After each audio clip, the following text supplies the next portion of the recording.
तो hello friends, आज मैं फर्स्ट पीसी के स्टूडेंट्स के लिए लेके आओ चैप्टर 1 से लेके 13 तक की summary. Her summary around 2 to 4 minutes के बीच में है। तो इन समरीज को देखने के बाद आपको सारे लेसन्स और पोएम्स की बेसिक स्टोरी समझ में आ जाएगी। तो इस वीडियो को पूरा देखने के बाद आप जब टेक्स्ट बुक से पोएम और लेसन्स को पूरा पढ़ दो तो आप इजीली सभी क्वेश्चन आंसर्स को सॉल्व कर पाएंगे। तो चलिए बिना टाइम वेस्ट किए chapter 1 gentleman of the jungle की समरी को स्टार्ट करते।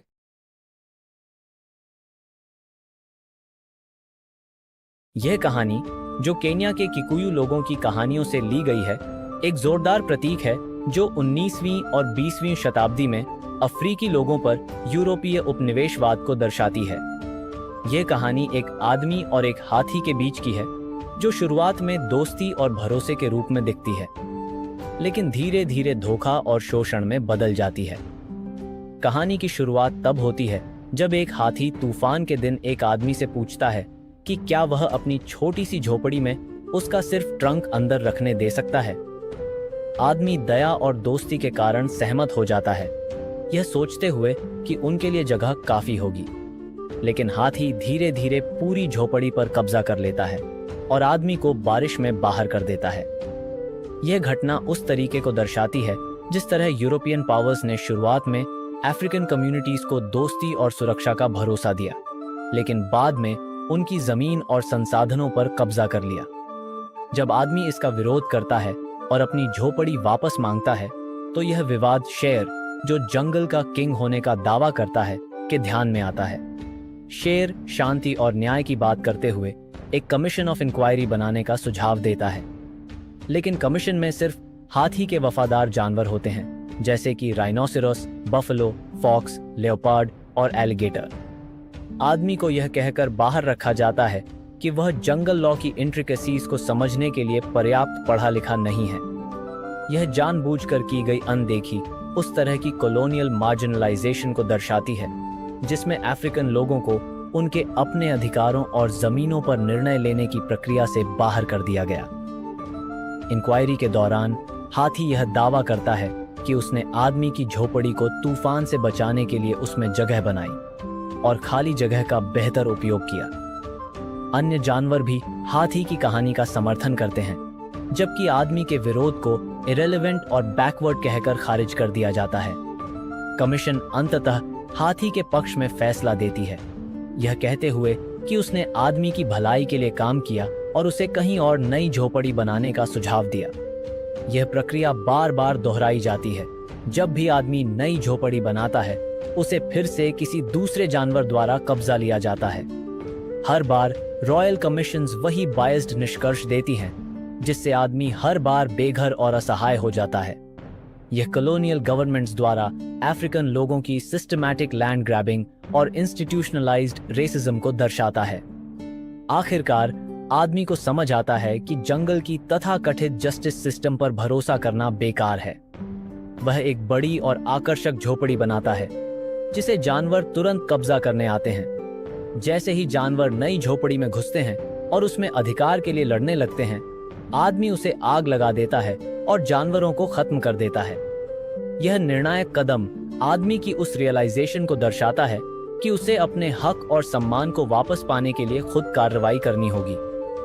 झोपड़ी और उसमें मौजूद जानवरों का विनाश उस शोषणकारी व्यवस्था के पतन का प्रतीक है जिसने आदमी को लगातार दबाया था।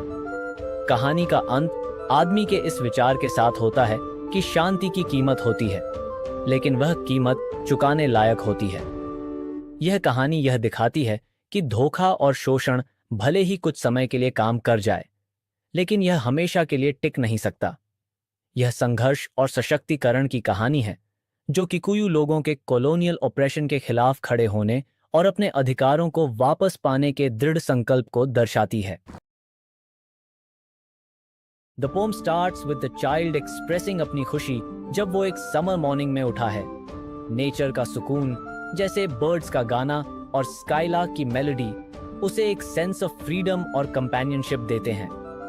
लेकिन ये खुशी तब खत्म हो जाती है जब उसे स्कूल जाना पड़ता है। स्कूल एक ऐसी जगह लगती है जो बच्चों की खुशी छीन लेती है, जहां वो क्रूल आई के नीचे सिर्फ उदासी और बोर्डम में अपना दिन बिताते हैं। पोएट कंपेयर करता है एक चाइल्ड को एक बर्ड से जो फ्लाई और सिंग करने के लिए बनी है, लेकिन एक केज में बंद है। एक बच्चा जो फियर और उदासी के नीचे दब गया है, वो अपने बचपन का असली मजा नहीं ले सकता। पोएट पेरेंट्स को वार्न करता है कि अगर बचपन में ही बच्चों की खुशी और क्यूरियोसिटी को दबा दिया जाए तो उनका फ्यूचर बैरन हो जाएगा, जैसे एक पेड़ जिसमें फ्रूट्स ना आए। अगर चाइल्डहुड में जॉय और फ्रीडम का नरिशमेंट नहीं मिलेगा तो लाइफ के लेटर ईयर्स में रिग्रेट के अलावा कुछ नहीं बचेगा, जैसे लाइफ की विंटर में। यह पोएम विविड इमेजरी और हार्टफेल्ट अपील के थ्रू ये बताती है कि चाइल्डहुड में खुशी और फ्रीडम बहुत जरूरी है एक फुलफिलिंग लाइफ के लिए। यह कहानी एक अजीब और अद्भुत मेडिसिनल क्रीपर के बारे में है, जिसके बारे में कई कहानियां थीं, कुछ सच्ची, कुछ कल्पित और कुछ बिल्कुल झूठी। एक दिन लेखक अपने कॉफी एस्टेट में बैम्बू फ्रेम बना रहे थे, तभी उनके वर्कर साना जंगल से क्रीपर्स लेकर आया। मारा नाम का आदमी एक क्रीपर देखकर चौंक गया और बोला कि यह औषधीय लता है। उसने तुरंत उसे पास के पेड़ से बांध दिया। जब लेखक ने पूछा क्यों बांधा, मारा ने कहा कि एक आर्ष ने इस पर शाप दिया है, जब किसी को इसकी जरूरत हो तब यह कभी नहीं मिलेगा, इसलिए जब यह मिल जाए तो इसे तुरंत बांध देना चाहिए। इस क्रीपर के पत्ते पान जैसे होते हैं, यह बारिश के बाद उगता है, जल्दी फूल और फल देता है और फिर सूख जाता है, इसलिए लोग इसे साल भर नहीं देख पाते। मारा के पास इस क्रीपर को लेकर कई कहानियां थीं। एक बार उसके हाथ में जोर से चोट लगी और बहुत खून बहा। किसी ने उस पर एक पत्ता लगाया और जब वह अंग्रेज डॉक्टर के पास गया तो जख्म गायब था। डॉक्टर हैरान हो गया, लेकिन जब उन्होंने पूरा दिन जंगल में ढूंढा तो वह पौधा नहीं मिला। एक और कहानी में मारा ने बताया कि मॉन्गूस और क्रो फिजेंट जैसे जानवर भी इसी पत्ते को चबाकर स्नेक बाइट का इलाज करते हैं। मारा ने यह भी कहा कि उसने एक बार किसी पौधे की टहनी से दांत साफ किया और उसी तरफ के सारे दांत गिर गए। लेखक ने जब पूछा कि वो पौधा कौन सा था तो मारा ने मजाक में कहा, आप सारे पौधों से ब्रश करके ट्राई कर लो। एक दिन मारा ने रैबिट को फंसाकर उसका मांस पैक किया, पर घर पहुंचते ही वो जिंदा हिरण बन गया और भाग गया। लेखक ने एक बार मजे में उस क्रीपर की जड़ का छोटा टुकड़ा चखा। कुछ दिन बाद उनके पैर की सूजन खुद ही ठीक हो गई। शायद यह उसी लता का असर था, शायद नहीं। फिर कहानी में आता है कृष्णा, जो अब रिक्शा चलाता था और उसे पाइल्स बवासीर हो गया था। अस्पताल में डॉक्टरों ने सर्जरी बताई, पर कृष्णा डर गया। उसने एक मलायाली साधु से संपर्क किया, जिसने उसे एक औषधीय पौधे की जड़ दूध में मिलाकर पीने को कहा। कृष्णा ने वही क्रीपर खोजा जिसे मारा और अपान्ना पेड़ से बांधते थे। 5 दिन में वो पूरा ठीक हो गया। लेखक ने जो टुकड़ा छका था, शायद उसी से उनकी भी हील स्वेलिंग ठीक हो गई थी, लेकिन वो मानते हैं कि ये सिर्फ संयोग भी हो सकता है। समस्या ये है कि ऐसे नेटिव हीलर्स अपने नॉलेज को दूसरों से छिपाते हैं, मानते हैं कि बताने से दवा का असर चला जाता है। इसी सोच की वजह से हमारी ट्रेडिशनल मेडिसिन धीरे धीरे खत्म हो रही है। यह कहानी एक आदमी की है जो अपने घर से बहुत दूर एक शहर में रह रहा था, जहां लोग बहुत कठोर और पैसे के लिए कुछ भी करने वाले थे। उसके पास पैसा नहीं था, न ही कोई अपना था, और वह प्रवासी मजदूरों को इंग्लिश सिखाकर गुजारा कर रहा था। एक दिन वह एक रेस्टोरेंट में खाना खाने गया, लेकिन उसका वॉलेट चोरी हो गया।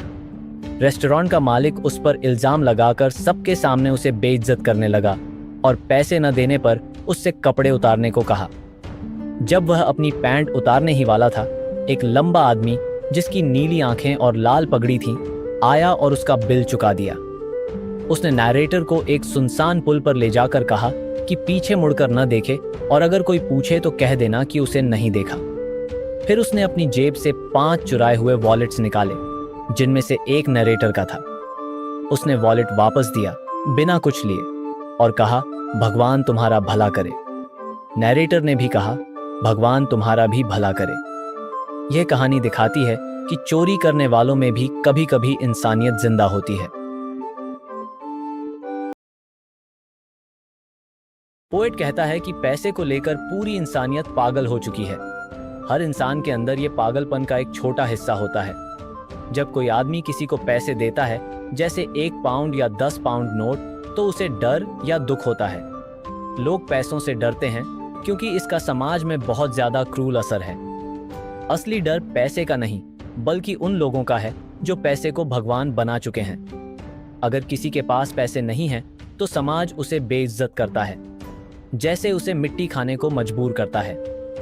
ये डर इतना बढ़ सकता है कि लोग पागल हो जाएं। इसलिए हमें थोड़े पैसे चाहिए ताकि हम मिट्टी न खाएं। लेकिन ये गलत है, क्योंकि रोटी, घर और आग जैसी ज़रूरतें हर किसी के लिए फ्री होनी चाहिए। आखिर में कवि कहता है कि हमें पैसे के बारे में अपनी सोच ठीक करनी होगी, वरना लोग पैसे के लिए एक दूसरे को मार डालेंगे।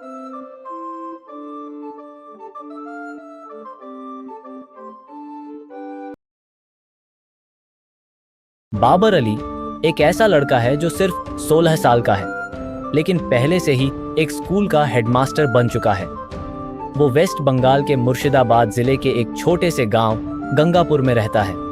हर सुबह 7 बजे उठकर घर के कुछ काम करता है, फिर ऑटो और पैदल मिलाकर 5 किलोमीटर का सफर तय करके कौसिम बाजार राज गोविंद संदारी विद्यापीठ स्कूल जाता है, जहां वो खुद क्लास 12 का स्टूडेंट है। वो पढ़ाई में बहुत होशियार है, लेकिन उसकी सच्ची पहचान तब सामने आती है जब स्कूल के बाद वो अपने घर के पीछे 800 गरीब बच्चों को पढ़ाता है, बिना किसी फीस के। उसका स्कूल आनंद शिक्षा निकेतन एक सिंपल बैकयार्ड में चलता है। खुले आसमान के नीचे बच्चे बैठते हैं, कुछ मिट्टी में, कुछ टूटी बेंचों पर, और वहीं से उनका सपना शुरू होता है। शुरुआत एक सिंपल गेम से हुई थी। बाबर अपने दोस्तों के साथ स्कूल खेलता था और टीचर बनता था। धीरे धीरे ये खेल असली पढ़ाई में बदल गया। बाबर खुद भी प्रिविलेज्ड माना जाता है अपने गांव में, क्योंकि उसके पापा नासिरुद्दीन शेख, जो एक जूट बेचने वाले हैं, ने उसे स्कूल भेजा। लेकिन गांव के कई बच्चे इतने लकी नहीं थे। कई बॉयज मैकेनिक, मजदूर या गाय भैंस चराने का काम करते हैं, और गर्ल्स घरों में नौकरानी बनकर बर्तन कपड़े धोती हैं। बाबर को यह सही नहीं लगा और उसने इसे बदलने का फैसला किया। धीरे धीरे वॉलंटियर्स भी जुड़े। उसके दोस्त, उसके स्कूल के टीचर्स, IAS ऑफिसर्स और रामाकृष्णा मिशन के मंक्स तक ने उसकी मदद की। उसकी वॉलंटियर टीचर्स भी उसी की उम्र के टीनेजर्स हैं, जो दिन में स्कूल जाते हैं और शाम को बच्चों को पढ़ाते हैं। एक खास वॉलंटियर हैं टुलू माशी, एक बूढ़ी मछली बेचने वाली, जो बच्चों के पेरेंट्स को समझाकर उन्हें स्कूल भेजने का काम करती हैं। बाबर की क्लास 1 और 2 में 200 से ज्यादा बच्चे हैं और क्लास 8 में 20 बच्चे। 10 विषय पढ़ाए जाते हैं और सिलेबस वैसे ही होता है जैसा बाबर अपने स्कूल में सीखता है। बुक्स, कॉपीज, फूड, बहुत कुछ बाबर के खुद के एफर्ट से मैनेज होता है। अब उसका स्कूल वेस्ट बंगाल सरकार से रिकॉग्नाइज्ड है और उसके स्टूडेंट्स दूसरे स्कूलों में आगे की पढ़ाई भी कर सकते हैं। बाबर अली की कहानी हमें दिखाती है कि अगर इरादा मजबूत हो तो उम्र कभी बाधा नहीं बनती। सिर्फ 9 साल की उम्र में शुरू हुई ये कोशिश आज हजारों बच्चों की जिंदगी बदल रही है। बाबर न सिर्फ बच्चों को पढ़ा रहा है, बल्कि हम सबको इंस्पिरेशन भी दे रहा है कि बदलाव शुरू करने के लिए बड़े रिसोर्सेज नहीं, बस एक सच्ची सोच की जरूरत होती है। In this poem, poet imagine करता है कि अगर वो एक पेड़ होता तो दुनिया उसे अलग नजर से देखती। एक पेड़ होने पर बर्ड्स उसे घर बनाने से पहले ये नहीं पूछते कि उसकी कास्ट क्या है। जब सनलाइट उसे गले लगाती, उसकी शैडो को कोई अपवित्र नहीं मानता। पोएट कहता है कि उसकी दोस्ती कूल ब्रीज और पत्तों से बहुत मीठी होती। रेन ड्रॉप्स भी उसे छूने से पीछे नहीं हटते, क्योंकि कोई उसे डॉग ईटर नहीं कहता। जब वो अपनी जड़ों से आगे बढ़ता, मदर अर्थ उसे छूकर भागती नहीं, न ही स्नान के लिए चिल्लाती। सेक्रेड काव भी उसके तने से शरीर रगड़ती और उसके अंदर बसे 3 लाख देवता भी उसे छूते। अंत में जब उसे सूखी लकड़ियों में काटा जाता और पवित्र आग में जलाया जाता तो शायद वो पवित्र हो जाता, या फिर अगर वो एक बियर, मृत शरीर की अर्थी बनता तो 4 अच्छे लोग उसे कंधों पर उठाते। कहानी का हीरो एक भोला भाला ग्रामीण मारा है, जो सपने में गॉडेस को देखता है। गॉडेस उसे आदेश देती है कि वो अपने किंग को कहे कि एक टैंक बनवाए जिससे रिवर वेडा विलेज छोड़कर न जाए। जब मारा यह बात किंग को बताता है तो किंग उसके सपने पर विश्वास करके एक बड़ा टैंक बनवा देता है। टैंक बनने के बाद मारा को वॉचमैन बनाया जाता है और वो गॉडेस के आदेश का पालन करता है, जहां पर किसी भी जीव को मारना मना होता है। एक दिन गॉडेस फिर सपने में आती है और कहती है कि वो टैंक तोड़ देगी क्योंकि रिवर उसका खेलना है। मारा किंग को बताता है और गॉडेस से अनुमति मांगता है कि वो किंग को सूचित करे।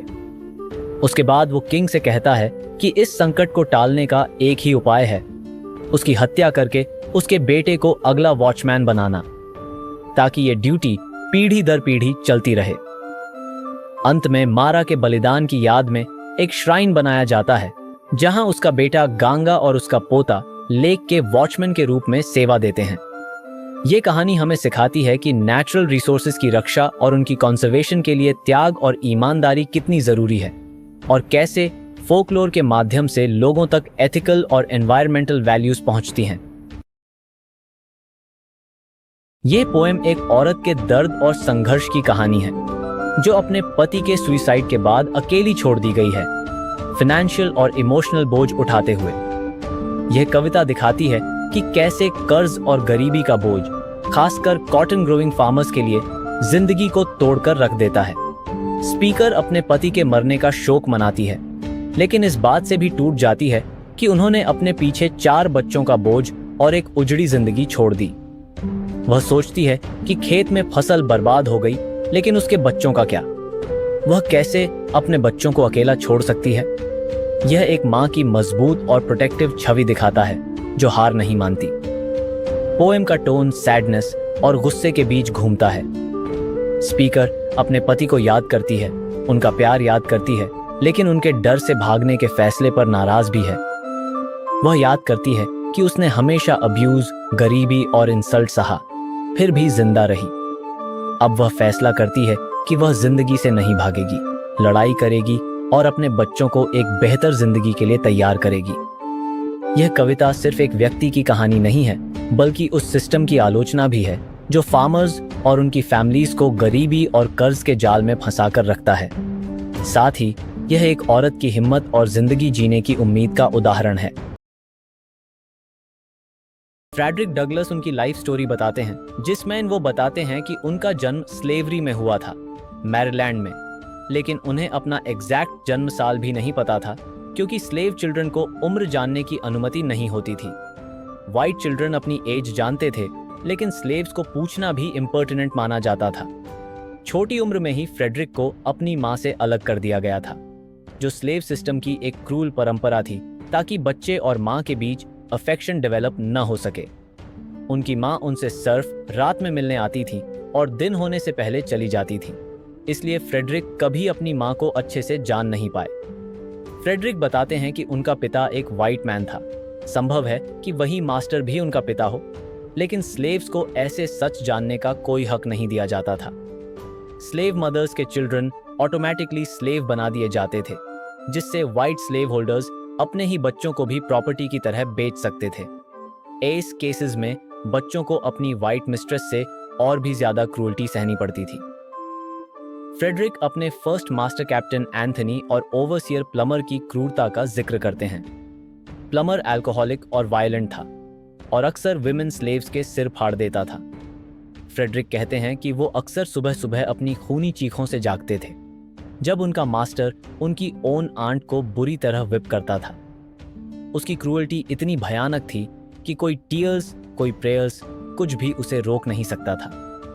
इन सब बार्बरिक एक्सपीरियंसेस के बावजूद डगलस कहते हैं कि उनके अंदर हमेशा एक होप थी कि एक दिन स्लेवरी खत्म होगी और वो भी आज़ाद होंगे। ये फेथ उनके अंदर बचपन से था और सबसे अंधेरे समय में भी उन्हें सहारा देता था। वो कहते हैं कि ये होप गॉड की देन थी और उसी उम्मीद ने उन्हें स्लेवरी की जिंदगी झेलने की ताकत दी।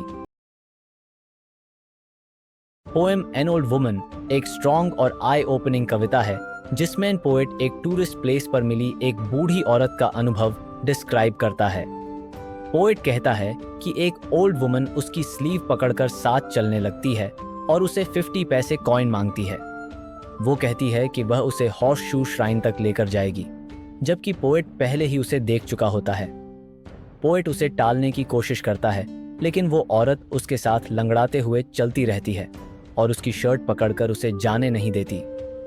पोएट सोचता है कि you know how old women are, they stick to you like a bird, यानी वो परेशान करने वाली लगती है। लेकिन जब पोएट गुस्से में मुड़कर उसे हटाने वाला होता है, तभी वो औरत एक ऐसी बात कहती है जो उसे अंदर तक हिला देती है। What else can an old woman do on hills as wretched as these? यह सुनकर पोएट पहली बार उस औरत की हालत को सच में महसूस करता है।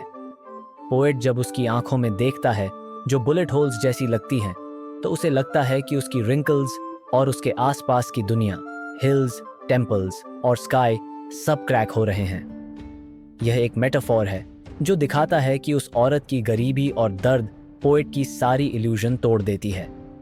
पोम का मैसेज है कि हम अक्सर गरीब और कमज़ोर लोगों को इग्नोर करते हैं, लेकिन जब हम सचमुच उनकी हालत को समझते हैं तो हमारी दुनिया देखने का नज़रिया बदल जाता है।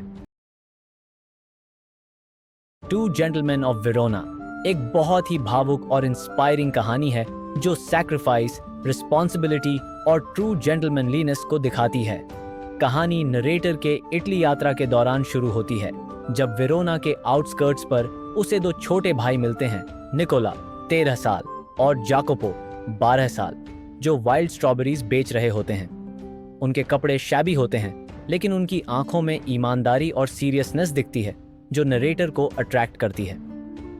अगले दिन नरेटर उन्हें पब्लिक स्क्वायर में शू शाइन करते हुए देखता है। धीरे धीरे पता चलता है कि ये दोनों बच्चे सिर्फ फ्रूट सेलिंग ही नहीं, बल्कि shoe shine, newspaper selling, tourist guide और छोटे छोटे एरेंड्स जैसे कई काम करते हैं। वे कड़ी मेहनत करते हैं, कम खाना खाते हैं, सादगी से रहते हैं और कभी शिकायत नहीं करते। उनकी मेहनत और डिग्निटी नरेटर को बहुत प्रभावित करती है। एक संडे को बॉयज नरेटर से रिक्वेस्ट करते हैं कि वह उन्हें पोलेता नाम के विलेज ले चले।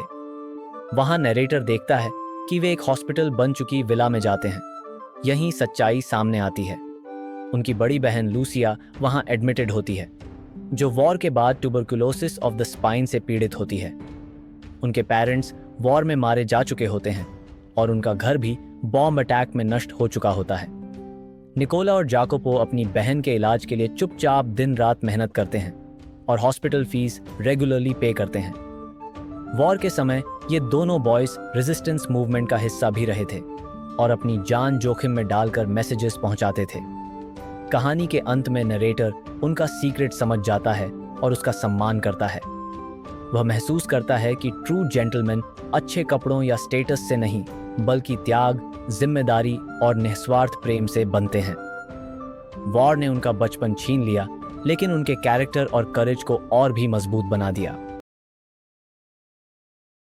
Do not ask of me my love Faiz Ahmad Faiz की एक इमोशनल पोएम है जिसमें पोएट लव को एक वाइडर मीनिंग देता है। पोएट कहता है कि पहले उसके लिए लाइफ सिर्फ उसकी लवर के अराउंड थी।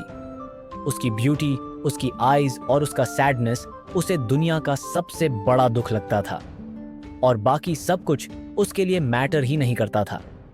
उस समय उसे लगता था कि पूरी दुनिया उसकी है, लेकिन बाद में उसे समझ आता है कि यह सिर्फ एक इल्यूजन था। धीरे धीरे पोएट की आंखें दुनिया की रियल प्रॉब्लम्स की तरफ खुलती हैं, जहां पॉवर्टी, डिजीज, वायलेंस और लोगों का सफरिंग है। वह देखता है कि कैसे लोग ब्लड और डस्ट में घिरे हुए हैं, बीमारियों से लड़ रहे हैं और इंसान को इंसान की तरह ट्रीट नहीं किया जा रहा। पोएट मानता है कि वह आज भी अपनी लवर को ब्यूटीफुल मानता है, लेकिन वह सिर्फ पर्सनल लव में डूबा नहीं रह सकता। दुनिया के बड़े दुख उसे बदल देते हैं और उसका लव अब सोसाइटी के पेन को समझने तक बढ़ जाता है। पोएम का मैसेज ये है कि ट्रू लव सिर्फ एक पर्सन तक लिमिटेड नहीं होता, बल्कि उसमें मानवता और दुनिया के दुख को समझना भी जरूरी होता है। आई होप कि आपको इस वीडियो को देखने के बाद सारे लेसन्स की समरी समझ में आ चुकी होगी। Thanks for watching and all the best for your exams. अगर आपको समरी वीडियोस की प्लेलिस्ट चाहिए तो आप इस वाली प्लेलिस्ट में क्लिक कर सकते हो, और अगर आपको फर्स्ट पीयू से इंग्लिश के नोट्स चाहिए तो आप इस वाली प्लेलिस्ट में क्लिक कर सकते हो। तो मैं आपसे वहीं मिलूंगा।